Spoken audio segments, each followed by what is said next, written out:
Assalamualaikum warahmatullahi wabarakatuh. Selamat malam semuanya.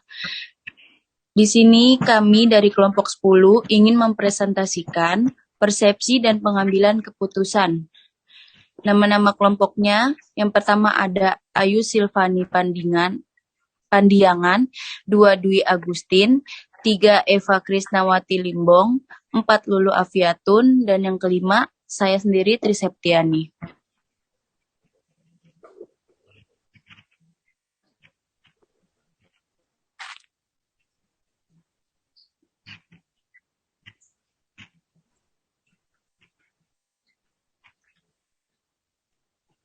Slide-nya guys. Nggak bisa. Nah, Definisi persepsi. Definisi persepsi adalah proses individu di dalam mengatur dan menginterpretasikan kesan-kesan sensoris agar memberikan arti dalam lingkungan. Atau setiap individu bisa melihat hal yang sama namun mengartikan secara berbeda. Definisi keputusan. Definisi keputusan menurut Irham Fahmi, keputusan adalah proses penelusuran masalah yang berawal dari latar belakang masalah, identifikasi masalah, hingga pada terbentuknya kesimpulan dan rekomendasi. Tahap-tahap pengambilan keputusan. Menurut Irham Fahmi, guna memudahkan mengambil keputusan, maka perlu dibuat tahap-tahap yang bisa mendorong terciptanya keputusan yang diinginkan. Tahap tersebut adalah A. Mengidentifikasi masalah tersebut secara jelas dan gamblang. B. Membuat daftar masalah yang akan dimunculkan dan menyusun secara prioritas dengan maksud agar sistematik yang lebih terarah dan terkendali. C. Melakukan identifikasi dari setiap masalah tersebut dengan tujuan lebih memberikan gambar yang lebih tajam dan terarah secara lebih spesifik. D. Menetapkan setiap masalah berdasarkan kelompok masing-masing. E. Memastikan bahwa alat uji yang dipergunakan telah sesuai dan prinsip dengan kaidah yang berlaku. Faktor-faktor yang mempengaruhi persepsi. Faktor dalam diri sendiri. 1. Sikap. 2. Kepribadian. 3. Motif. 4. Minat. 5. Pengalaman masa lalu. Dan 6. Harapan-harapan seseorang. Faktor-faktor dalam diri orang lain. 1. Sesuatu yang baru. 2. Gerakan. 3. Suara. 4. Ukuran. 5. Latar belakang. 6. Kedekatan. Dan 7. Kemiripan. selanjutnya akan saya lanjutkan perubahan dalam keputusan. Menurut Irham Fahmi, secara umum dampak perubahan keputusan dapat dikelompokkan menjadi 2 kelompok, yaitu A. Incremental change merupakan dampak perubahan keputusan yang dapat diperkirakan atau ditaksir berapa persentase perubahan yang akan terjadi ke depannya, tentu berdasarkan data-data yang terjadi di masa lalu. B. Turbulence change, pengambilan keputusan dalam keadaan yang sulit untuk diperkirakan. Pengambilan keputusan dalam berbagai kondisi. Beberapa kondisi yang mungkin terjadi dalam proses pengambilan keputusan seperti A. Kondisi pasti.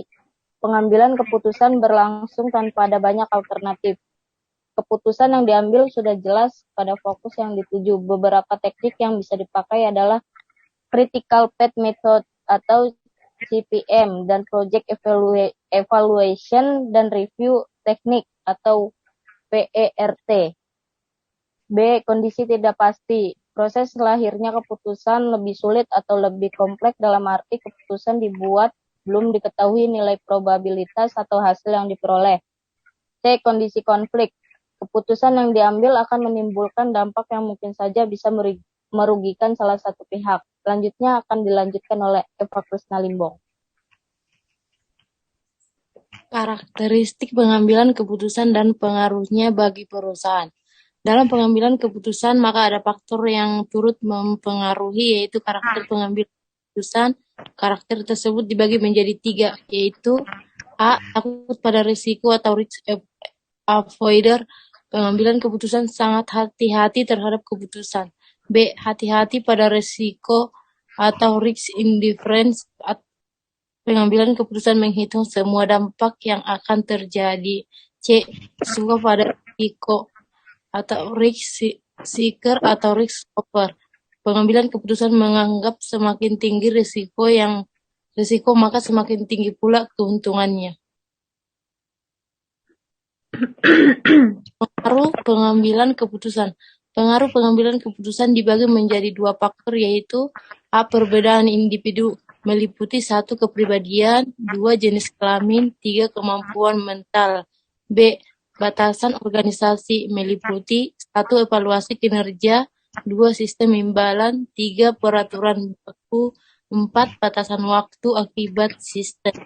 Selanjutnya akan disambung oleh teman saya Ayu. Etika dalam pengambilan keputusan. 1. Utilitarianisme. Pembuatan keputusannya semata-mata berdasarkan outcome atau keluaran untuk menghasilkan sesuatu yang baik dalam jumlah yang besar dan umumnya dapat ditemukan dalam pembuatan keputusan berbisnis. Kelebihan yang dimiliki oleh kriteria ini ialah pencapaian efisiensi dan produktivitas, sementara kelemahannya ialah mengesampingkan hak-hak yang dimiliki oleh individu. 2. Whistleblower. Pembuatan keputusan yang didasarkan pada hak-hak yang dimiliki seperti saling menghargai dan melindungi hak-hak dasar tiap individu. Hal ini diterapkan untuk memberikan kepada whistleblower, yaitu individu yang membuka masalah organisasi secara tidak pantas pada media atau pemerintah menggunakan hak untuk berbicaranya. Kelebihan yang dimiliki oleh kriteria ini adalah perlindungan pada individu dari kecelakaan dan mengutamakan kebebasan dan privasi. Sementara kelemahannya ialah mencegah tercapainya efisiensi dan produktivitas.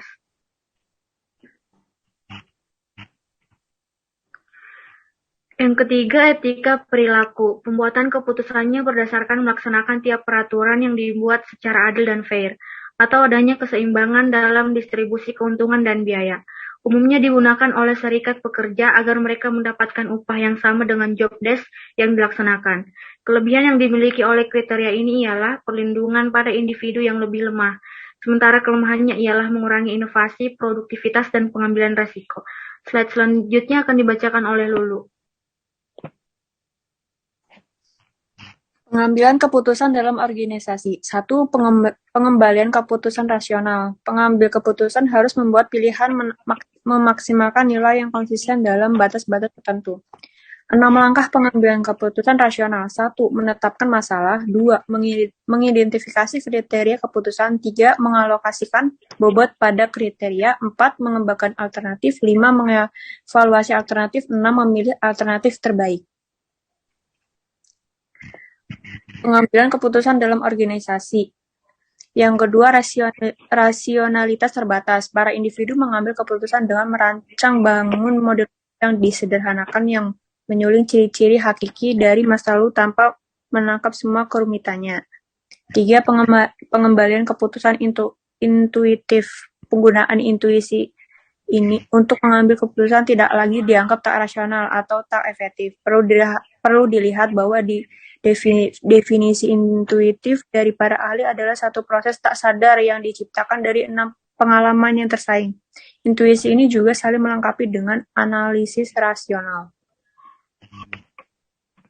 Sekian dari kelompok kami, mohon maaf jika masih banyak kekurangan. Terima kasih.